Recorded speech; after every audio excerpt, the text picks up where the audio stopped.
For almost 2 years, we've been designing our first island home. And the journey has gone from this to this to this. Yeah, we've been going around in circles. We started out this whole journey really thinking that we knew exactly what we wanted, which is a home first and a business later. The problem is that with every piece of advice and every suggestion and every "you should do it this way," somewhere along the way, our plans just began to feel a little bit less like ours. So, in this trip, things are going to be different. We're flying our architects to Sumba to really feel the land. Because all the plans that we have so far, although they are extremely beautiful, something is just missing. We feel like these are types of plans that could be built by anyone, anywhere. And if we're being honest, that's kind of the opposite of what we were going for. We want something that could only ever exist here. A design shaped by the curves, the trees, the wind, the sound.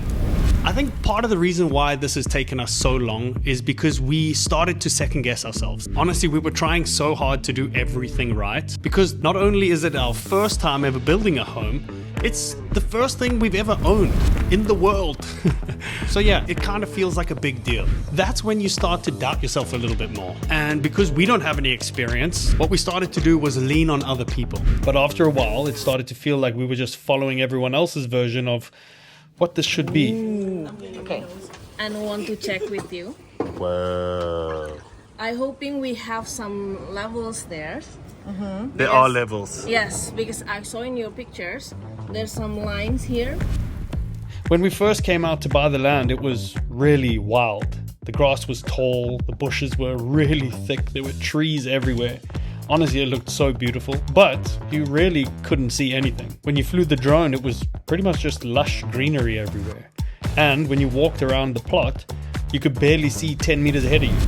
So this time, before we came back, we decided to have the plot cleared.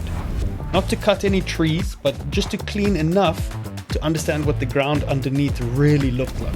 Once we had arrived at the plot, that's when we saw it for the first time. Smack bang in the middle. This 2-meter deep dip we'd never noticed before.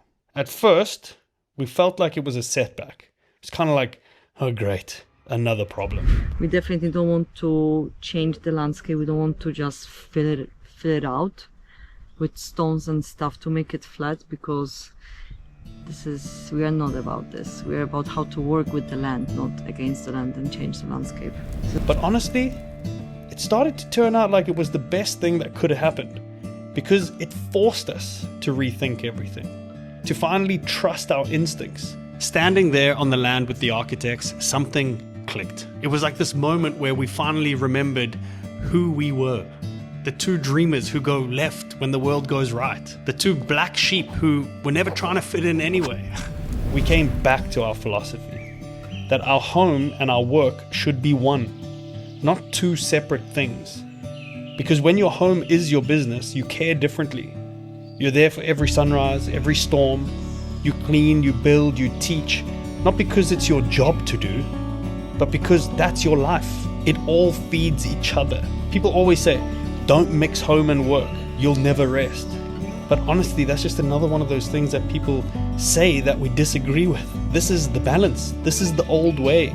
You live where you grow your food. You host people where you are. It's all one big circle. That's what we're trying to build here. Not just a home, but a whole life that makes sense. And of course, building a life that actually makes sense isn't always the easiest thing to do, especially all the way out here, with no power, no water, no hardware stores down the road. A lot of what we need has to come from off the island. Things like solar panels, fittings, sometimes even tools. So now we're trying to figure out how to make this all work. Solar, water, materials, workers. It's not going to be simple, but that's also what makes this whole thing so real. And I guess a little bit exciting. In the next video, we start the search for builders. And let's just say that's when reality really sets in. Where the dreams meet the numbers.